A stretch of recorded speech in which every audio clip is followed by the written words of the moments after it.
Hello everybody, thank you for joining me again. This is Helen and this channel is Living from the Heart. So today's little video is about my journey of discovery as to how I knew or found out about that I channeled the guidance of Mother Mary and that Mother Mary is actually my main guide. So going right back to childhood, I was a very, very sensitive child. I didn't realise it at the time, but I was feeling the energies around me and they felt quite harsh. They didn't feel nice. I couldn't interpret it at the time.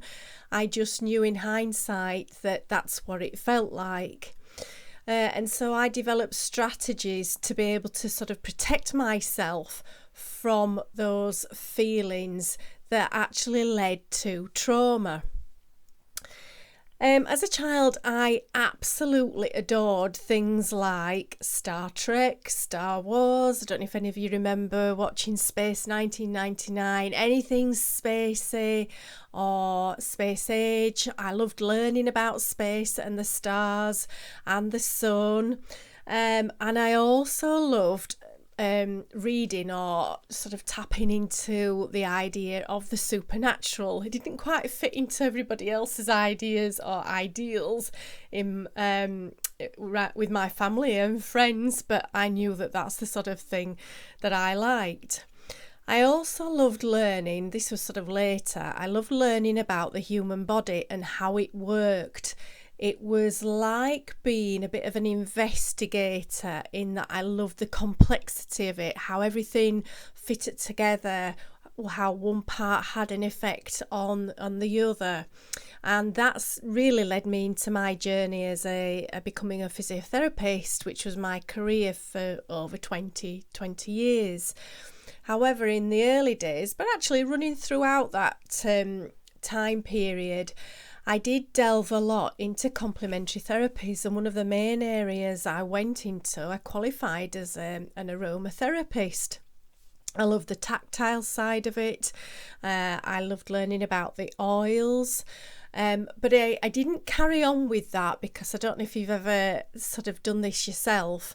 I had to think about, or I found myself maybe being influenced by other people's thoughts that, what if it doesn't work out? It might be best if you have something to fall back on. So the career in the health service seemed to be a natural journey for me. So I did that, and it did stand me in good stead for quite a lengthy period of time. It provided a safe income, it was that respectable sort of world of a career. There was the uniform, all of that package that came with it. But in essence, I actually loved, the journey of learning about the human body and all of that came together. I had a family. I had my own children relatively early on in my career progression, and a little bit later on, my parents, they started to age, became more dependent and struggled with their own health as well. So as well as looking after people in my career, I looked after my children and I looked after my parents. All of that eventually was sort of culminated, as well as stresses and strains in my job and the route that I actually took in my own health deteriorating big time. I did, in my job, I took a couple of alternative pathways because I found myself getting quite itchy feet. I knew I was looking for something. I maybe wanted to do something. I was quite challenged by somebody's words at work that made me question my own sense of worth. So I went off on slightly different tangents, still under the umbrella of the health service, but I took on roles that seriously challenged me on very personal ways as well as professional ways, but they ended up sort of being my downfall, if you like, and I ended up with quite severe burnout. I left physio And I suppose in a nutshell, I went back to exploring my roots really, which looking at those things that you might seem as more supernatural, as you might call them spiritual, but not to be confused with religion. I suppose it was the point in my life that marked my departure from the more physical aspect of life to the more spiritual aspect of life, that deeper inner journey. I've just written here, I connected back with the love of the supernatural, the love of all things magic.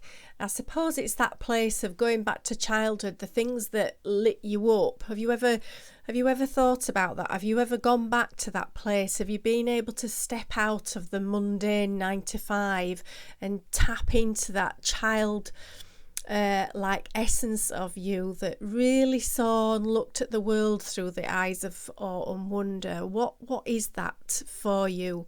What sort of memories does that bring up for you? Just something to maybe think about.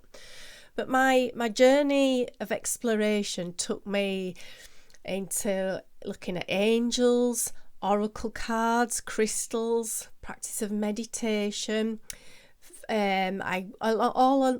Along this journey, I was still using my complementary therapy skills. I was still hanging on to the ways of the old me that was hanging on. I did that for a long, long time.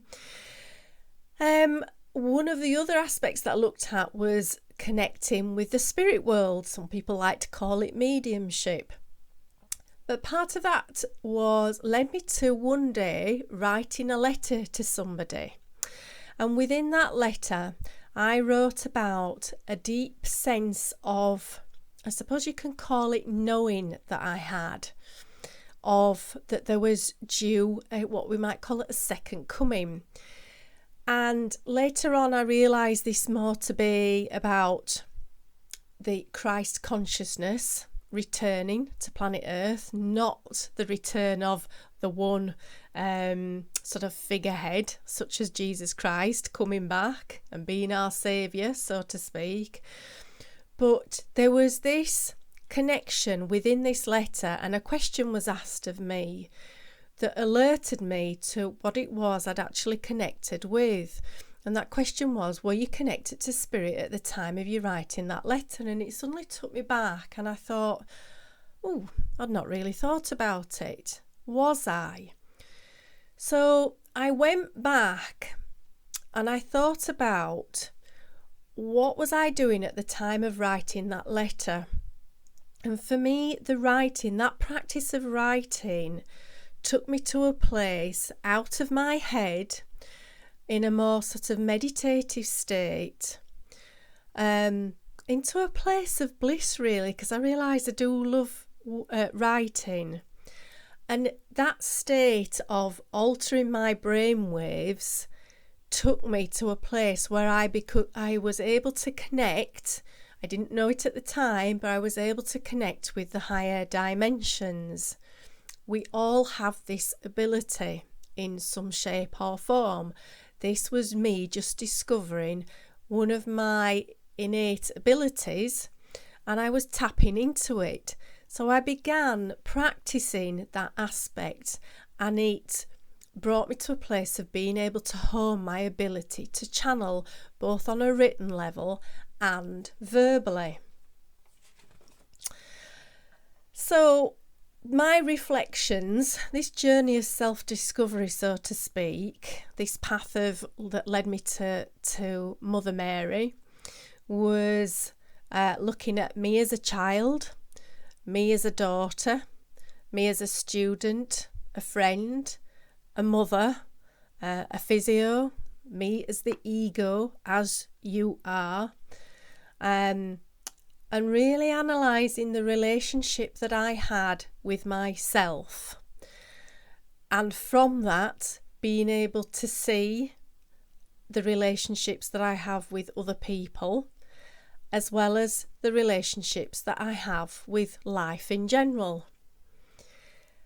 I didn't really realise it at the time, but I was learning about my heart, not necessarily my physical heart, but the energetic space that we all have, which can be called the heart chakra, but it's the energetic space of our hearts.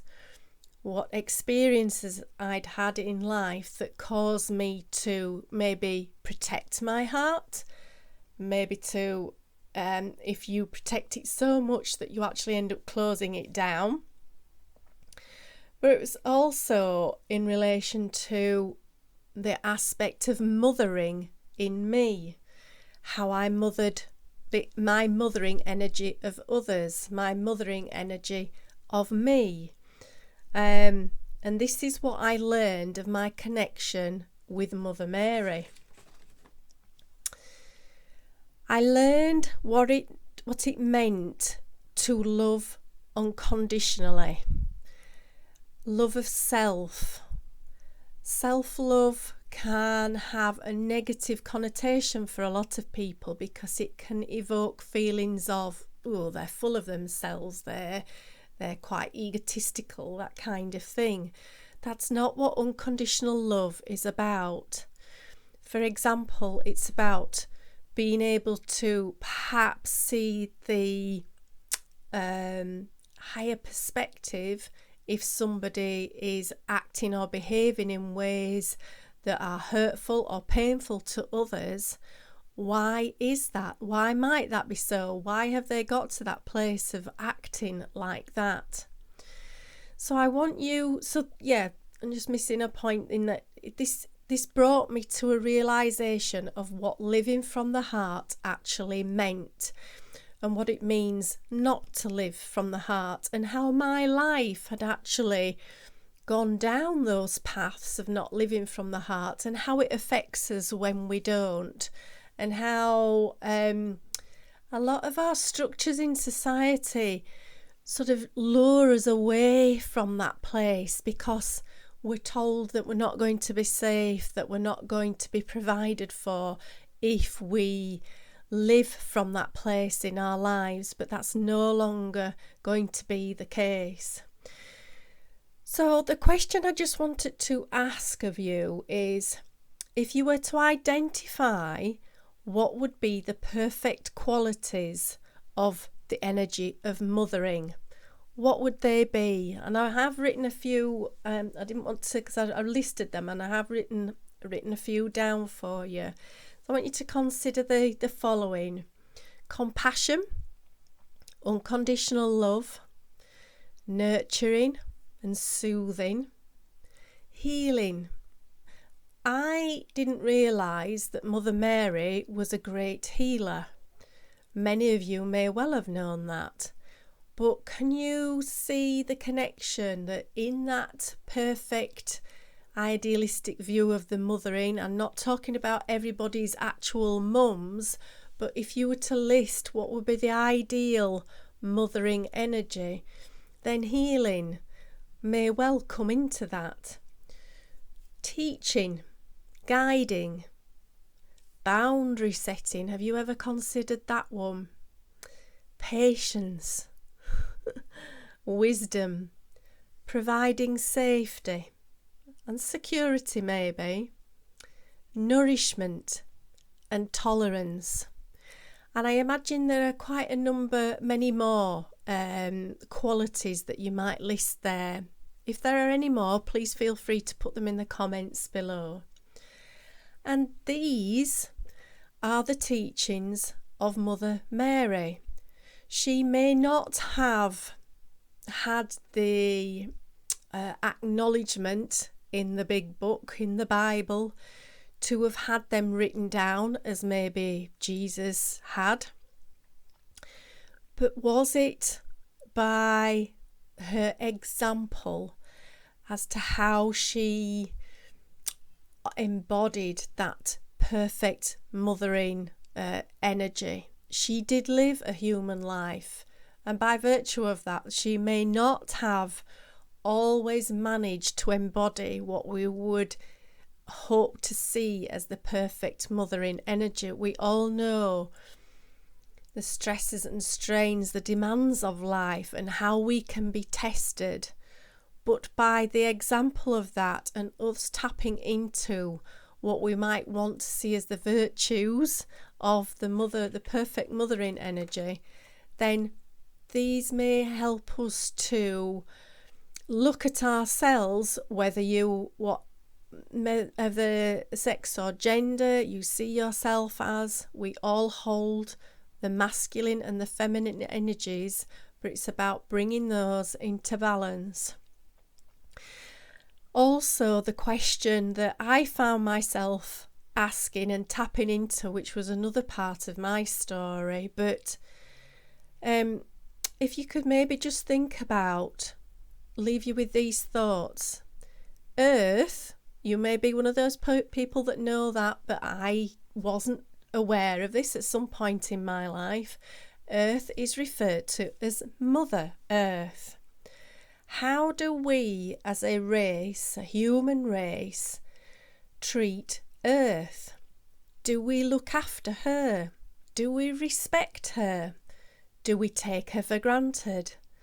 Where in our experiences of the mothering energy, whether in ourselves, in others, do we bring those or see those energies playing out? Do we respect or acknowledge or take for granted the mothering qualities that are forever giving, always giving to us and supporting us? Do we give back to whether to another person or to ourselves? How do you mother yourself? So in conclusion, I channel the energy of Mother Mary, and she was a healer. So yes, healing can come through the hands, healing can come through techniques, but healing can also come through words. And that is quite a strong part of this healing energy, this healing aspect. So, just in conclusion, when we start to embody these qualities, when we start to see them in ourselves, or maybe reflect on how our lives have experienced those, whether in the world around us, in ourselves or other people, we can start to heal ourselves. We can start to heal the traumas, release the traumas that we've experienced, that we may have forgotten about, and bring forgiveness to those. It's not about right or wrong, but it's about releasing those and letting those thoughts, those experiences go, and stepping truly back into that place of living from the heart, living from a place of joy and feeling safe and secure no matter what, and know that we are unconditionally loved. But first we maybe need to see that in ourselves and bring that to ourselves. So let's start to open our hearts. Let's learn how we can open our hearts and heal from everything that's gone on before. And thank you for listening up to this point. Take care, everybody. See you soon.